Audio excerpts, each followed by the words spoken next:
This is a story about chasing down my dad's 1973 J4000 Jeep truck. He had this when I was a baby and all through my childhood, actually. Now, a little bit of my history. 2016, I had a car accident that left me with a brain injury that wiped out most of my memory. So one of the few memories I have left is sitting on my dad's lap as a little bitty guy, probably 6-7 years old, sitting on my dad's lap, driving this or steering this truck up our driveway. So with that memory still intact, which most of them are gone, the truck holds a lot of sentimental value to me. It also holds a lot of sentimental value to my dad. So with that being said, we'll jump forward to about 2000, the year 2000. Parents go through a divorce, and as a lot of divorces go, the projects, the hot rods, the toys get sacrificed. That's what happened to this truck. The truck had sat for some time with a broken transmission bell housing that needed welded up, and just never happened, you know. So roughly 2000, my dad gets rid of the truck, and I later find out that it was a co-worker's husband that had bought it. I had wanted to track this truck down for some time, and was slowly picking away details from my dad, trying to learn where it went without him realizing I'm trying to find it. Finally, one day he says, well, yeah, so-and-so bought it. I'm sure it's long gone by now. And this is 20 years after, after he sold it almost. So this is roughly 2018, I believe, actually, when I'm trying to find the truck. And one day my dad accidentally gives out enough information that I now know who he sold the truck to. Made the decision to make the 40 or 50 mile drive up and found out where the guy lived. So drove the 50 miles or so up to his house and knocked on the door thinking, we're getting chased out of here with a shotgun. There's no way this is going to go well. And surprisingly, the guy still has it. Super awesome guy. I tell him what I'm doing, who I am. And he says, well, you looked familiar, you know. And apparently I look just like my dad did 20 years ago. And he agrees to give us the truck. And this is before I even seen the truck. He's like, yeah, I still got it. It's behind the barn. And so super excited, just ecstatic. We're getting my dad's truck back. This is awesome. And the whole plan with this is my dad's birthday is like in a month, and I want to give the truck back to him. So we walk around the barn, and I see the truck, or what's left of it. This guy is a Jeep enthusiast, and he bought this truck with the intention to restore it. He has restored a couple other CJs and the beautiful Jeeps, and I plan to do the same with this. Unfortunately, immediately after he started the restoration process, basically he got it tore down and his house burnt down. So some parts for the Jeep were lost, and obviously the Jeep was no longer a priority for him. His life's just been turned upside down. The Jeep gets pushed out behind the barn, and there's where it sits. The bed's off of it, in another spot. There's no windows in it no more. Well, the windshield that I shot up with a BB gun when I was a kid is still in it, but the side glass, the back window's gone, the interior's gutted. There's no motor in it. There's not a lot left. I'm so ecstatic to have it. I don't care how bad it is, you know. So he uses his tractor, gets the bed on it for us, and gets it pushed out where we can just winch it on a trailer. We go back and get it. And I guess before I get too far, let me throw in some pictures right here. This is what it looked like when my dad sold it. This is the buyer took these pictures when he got it and got it home and graciously let us get these from him. So this is what it looked like when he sold it, and this is what it looks like when we pick it up. And it doesn't look that bad. But the problem is it's set in them 6-7 foot tall weeds for 15 plus years, and the frame's rotted away. There's nothing left of the frame. So I am still pushing forward with giving this truck back to my dad. My goal is, or was, to make it run and drive, even if it's just around the yard and not road worthy. So I start doing some research, and I find that a second gen Dodge extended cab short bed is like 2.5 inches long, which is as close as I can find and something that I can afford that made sense to swap this body on. Now, keep in mind, it's roughly only 1.5 2 years after my brain injury.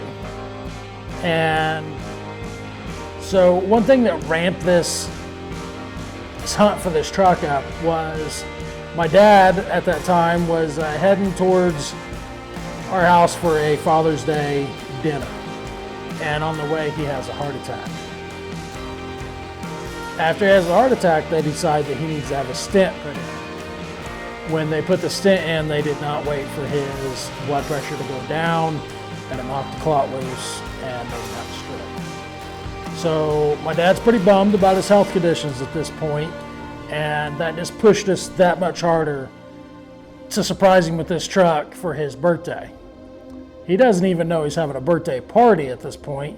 He just knows he's coming over to the house. I don't even remember what we told him, but everybody was in on it but him. So anyway, we start working on this, finding a Dodge chassis. And we finally find one local, pretty cheap. It's a rusted out pile, but the frame's good enough to use. And it's a gas truck. I have no desires to give my dad a gas truck when the long-term goal was to make this his tow rig for his Willys Jeep. At this time, we thought that he would still be able to go out west with us and do, the wheeling out there that we usually do. So my plan is, okay, we're going to use this half-ton chassis. We're going to get it, the 12 valve that I have out of my personal truck. I have a 12 valve out of a 96 Dodge two-wheel drive. That was my personal truck. It got wrecked, and I kept the motor out of it. 435,000 miles on it, but it still runs perfect. And so we get the bodies somewhat situated on this chassis, and we quickly realize it does not fit worth a crap. Where you have to line up the front tire and the wheel well makes the cab and doghouse sit real far back on the frame, which translates to the motor and transmission's got to be moved back as well to have room in the front of it for a radiator and so forth. So we end up cutting the motor mounts and everything loose and moving them back almost a foot. Now, if we were just putting this Cummins in a half-ton chassis with a Dodge body on it, it would have bolted right in. Unfortunately, we weren't able to do that. We scooted it back. And keep in mind, while we're doing this, we do this all in like 2 weeks. And I am not the most hamey person at this point because I'm still recovering from that brain injury from 1.5 years ago. So my oldest son, Steven, he's a very young Steven at this point, puts in a ton of hours, Alicia does too, to make this happen. Could not have done it without them. Austin helped what he could, but he's pretty young, Austin, at this age, or at this time. So we finally get everything mocked up in there, get it running, and I'll throw that video in here. This is the first startup of it.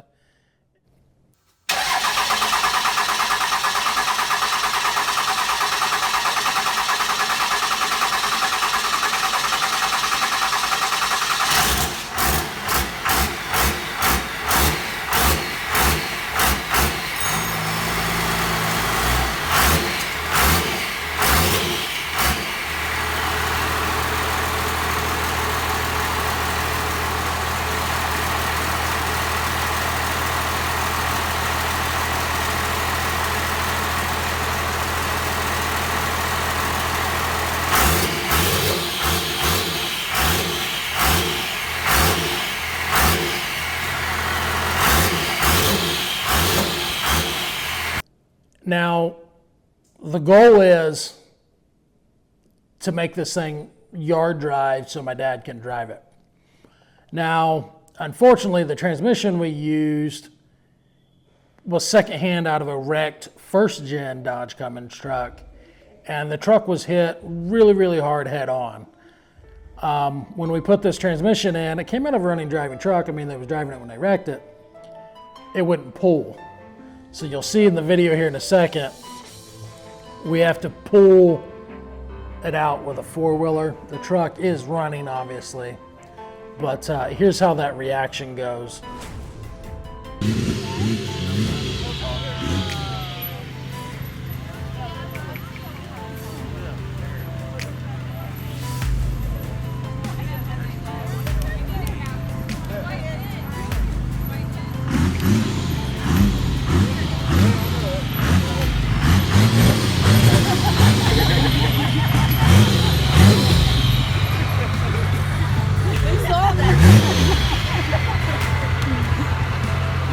And I want to pause it right here.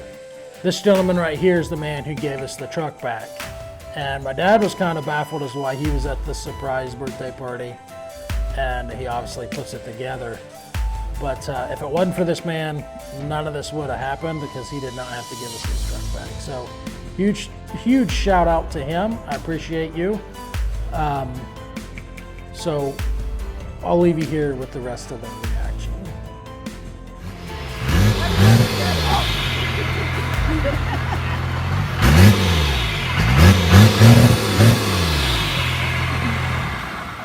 What do you think of that? Just got a few more horsepower now.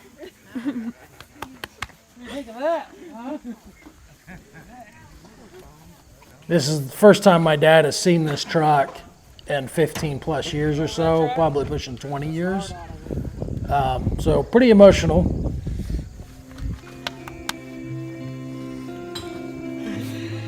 God bless you guys.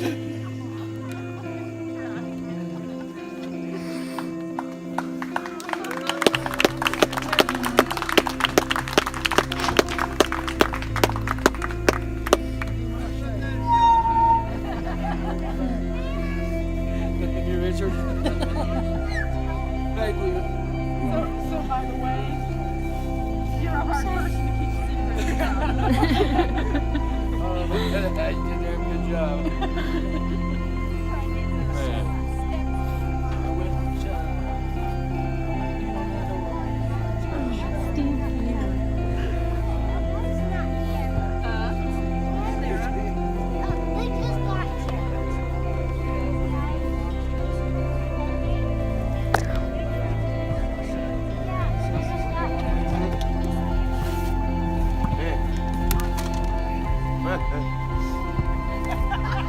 Right now, it's just two.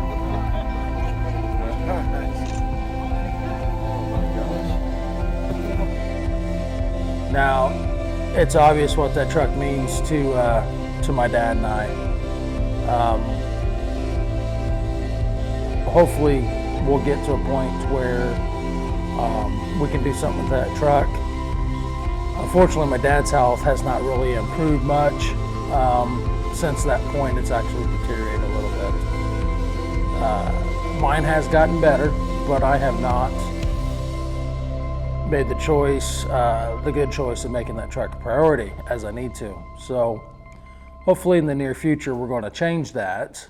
And we'll get Alicia's van done that is here beside me and get Austin's 56 Chevy that is on the other end of the barn. Those have a deadline to get built by the end of September. So we got to get those done, and then I've got to build a new driver for myself as mine got destroyed in another separate accident more recently. So hopefully we can change that soon and get this truck back on the road. If you guys would, I'd appreciate it if you could give us a thumbs up, a comment, and maybe hit that subscribe button. That would help us out greatly with these videos and these builds. If you guys do have some stories to tell, I would love to hear them. I would love to hear stories of chasing down your old hot rod, your parents' old vehicles, whatever those may be. I love hearing those stories, and seeing them cars being brought back into the family. One other thing, we do post a lot more updates on our Facebook page, Snagtail Garage. There's a lot more posts to get put there, a lot more information to follow along with on the builds. And once we get to where we can build on this truck, that's probably where it will be mentioned first. So make sure you're following us there. I do appreciate each and every one of you. You guys are what makes these videos possible, and you're greatly appreciated. We will catch you guys on the next one.